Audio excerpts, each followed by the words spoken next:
Hello and welcome to The Essential Reads. My name is Isaac and my goal is to bring to you a bunch of classic audiobooks in an easy and accessible way. We are continuing with The Sign of the Four by Sir Arthur Conan Doyle, the second Sherlock Holmes novel.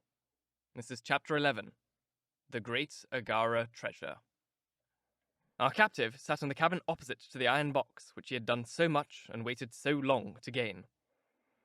He was a sunburnt, reckless-eyed fellow, with a network of lines and wrinkles all over his mahogany features, which told of hard, open-air life.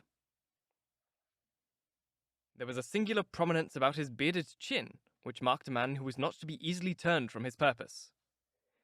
His age may have been 50 or thereabouts, for his black, curly hair was thickly shot with grey. His face in repose was not an unpleasing one, though his heavy brows and aggressive chin gave him, as I had lately seen, a terrible expression when moved to anger.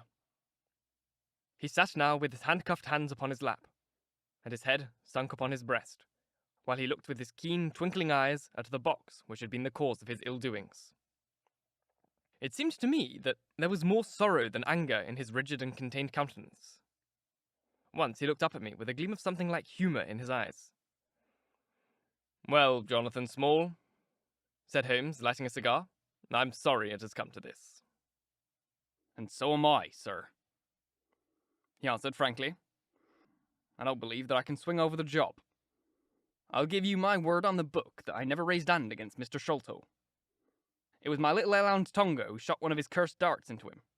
I had no part in it, sir. I was as grieved as if it had been my blood relation. I welted the little devil with a slack at the end of the rope for it. But it was done. I could not undo it again." "Have a cigar," said Holmes, "and you had best take a pull out of my flask, if you're very wet. How could you expect so small and weak a man as this black fellow to overpower Mr. Sholto and hold him while you were climbing the rope?" "You seem to know as much about it as if you were there, sir. The truth is that I hoped to find the room clear. I knew the abbots of the house pretty well, and it was the time when Mr. Sholto usually went down to his supper. I shall make no secret of the business. The best defence that I can make is the simple truth. Now, if it had been the old Major, I would have swung for him with a light heart. I would have thought no more of killing him than smoking this cigar. But it's cursed hard that I should be lagged over this young Sholto with whom I have no quarrel whatever.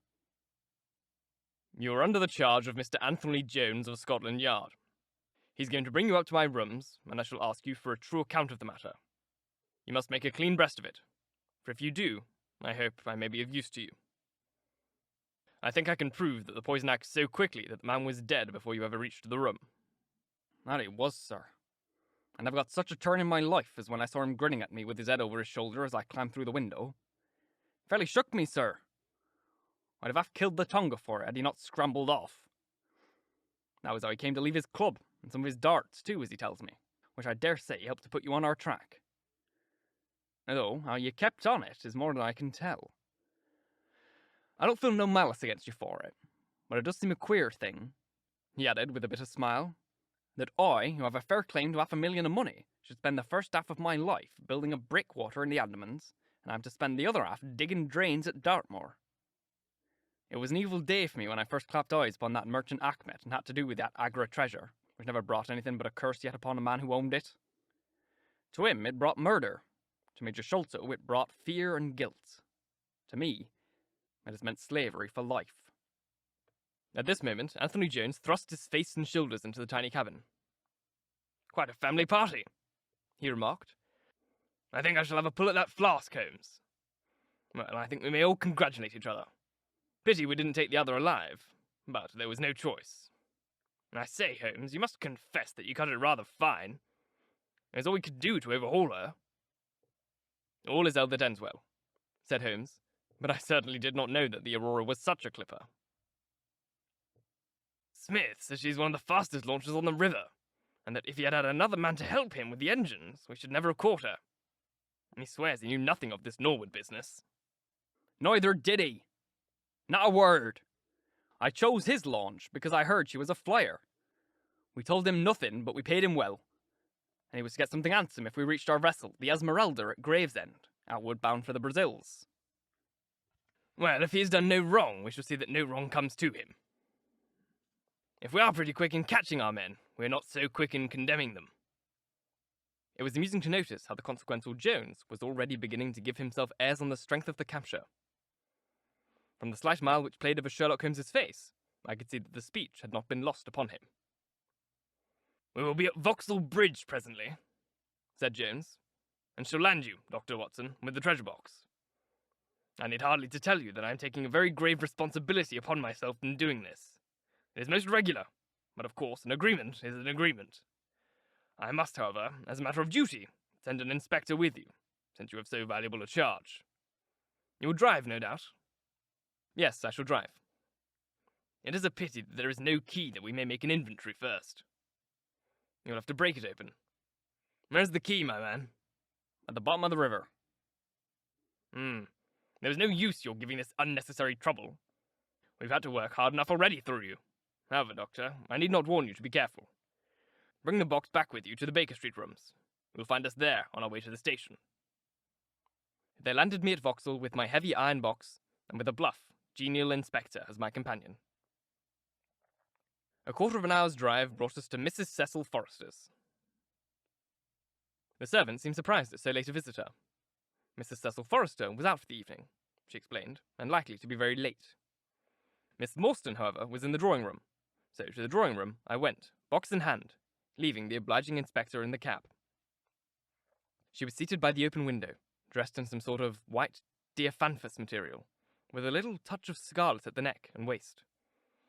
The soft light of the shaded lamp fell upon her as she leant back in the basket chair, playing over her sweet grave face, and tinting, with a dull metallic sparkle, the rich coils of her luxuriant hair. One white arm and hand drooped over the side of the chair, and her whole pose and figure spoke of an absorbing melancholy. At the sound of my footfall, she sprang to her feet, however, and a bright flush of surprise and pleasure coloured her pale cheeks. "I had a cab drive up," she said. "I thought that Mrs. Forrester had come back very early, but I never dreamed it might be you. What news have you brought me?" "I've brought something better than news," said I, putting down the box upon the table and speaking jovially and boisterously, though my heart was very heavy within me. "I've brought you something which is worth all the news in the world. I've brought you fortune." She glanced at the iron box. "Is that the treasure, then?" she asked, coolly enough. "Yes, this is the great Agra Treasure. Half of it is yours, half of it is Thaddeus Sholto's. You'll have a couple of 100,000 each. Think of that! An annuity of £10,000. There will be few richer ladies in England. Is it not glorious?" I think that I might have been overreacting my delight, and that she detected a hollow ring in my congratulations, for I saw her eyebrows rise a little, and she glanced at me curiously. "If I have it," said she, "I owe it to you." No, I answered. "Not to me, but to my friend Sherlock Holmes. With all the will in the world, I could never have followed up a clue which has taxed even his analytical genius. As it was, we very nearly lost it at the last moment." "Pray sit down and tell me about it, Dr. Watson," said she. I narrated briefly what had occurred since I had seen her last. Holmes's methods of search, the discovery of the Aurora, the appearance of Anthony Jones, our expedition in the evening, and the wild chase down the Thames. She listened with parted lips and shining eyes to my recital of our adventures. When I spoke of the dart which had so narrowly missed us, she turned so white that I feared she was about to faint. "It is nothing," she said, as I hastened to pour her out some water. "I'm all right again. It was a shock to me to hear that I'd placed my friends in such horrible peril." "That is all over," I answered. "It was nothing. I'll tell you no more gloomy details. Let us turn to something brighter. There is the treasure. What could be brighter than that? I got leave to bring it with me, thinking it would interest you to be the first to see it." "It would be of the greatest interest to me," she said. There was no eagerness in her voice, however. It had struck her, doubtless, that it might seem ungracious upon her part to be indifferent to a prize which had cost so much to win. "What a pretty box," she said, stooping over it. "This is Indian work, I suppose?" "Yes, it is Benares metal work." "And so heavy!" she exclaimed, trying to raise it. "The box alone must be of some value. Where's the key?" "Small throw it into the Thames," I answered. "I must borrow Mrs. Forrester's poker." There was in the front a thick and broad hasp wrought in the image of a sitting Buddha. Under this I thrust the end of the poker, and twisted it outwards as a lever. The hasp sprang open with a loud snap. With trembling fingers, I flung back the lid. We both stood gazing in astonishment. The box was empty. No wonder it was so heavy. The ironwork was 2/3 of an inch thick all round. It was massive, well made and solid, like a chest constructed to carry things of a great price. But not one shred or crumb of metal or jewellery lay within it. It was absolutely and completely empty. "The treasure is lost," said Miss Morstan calmly. As I listened to the words and realised what they meant, a great shadow seemed to pass from my soul. I did not know how this Agra treasure had weighed me down until now that it was finally removed. It was selfish, no doubt, disloyal, wrong. But I could realise nothing save that the golden barrier was gone between us. "Thank God!" I ejaculated with my very heart. She looked at me with a quick, questioning smile. "Why do you say that?" she asked. "Because you are within my reach again," I said, taking her hand. She did not withdraw it. "Because I love you, Mary, as truly as ever a man loved a woman. Because this treasure, these riches, sealed my lips. Now that they are gone, I can tell you how I love you. That is why I said thank God." "Then I must say thank God too," she whispered as I drew her to my side. Whoever had lost a treasure, I knew that night that I had gained one. Thank you so very much for listening. If you enjoyed, please like, comment, share, all that jazz. And if you really enjoyed, do subscribe because there is more to come. One more chapter left in this wonderful story. If you're listening on podcast, please leave a review as it helps get in front of as many people as possible, and reading your reviews really makes my day. I also apparently I need to move first, but I think I can maybe finagle a way into it.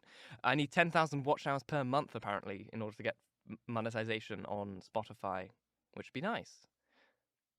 So, if you can recommend it to people, that would be great. And then maybe I can get paid for this. If in the meantime, if you want to go to the description box, whatever, there's a link in there called Ko-fi or Ko-fi, Ko-fi, and it's like a support thing that you can do for me. The link for that is also on screen on YouTube, where my hand is currently probably being blocked by it. You can click on that. It's like a donation thing to me, and it's just like an extra way of being like, "Hey, Isaac, you're doing a great job, and I'd like to say thank you in a monetary way." It would be most excellent, because I'll be able to improve this space and, be able to bring you guys better audio quality and, maybe even increase the schedule of these uploads and whatnot, because I won't have to work. I'll just be able to do this, which would be nice. Once again, thank you very, very much for listening. And until next time, bye-bye.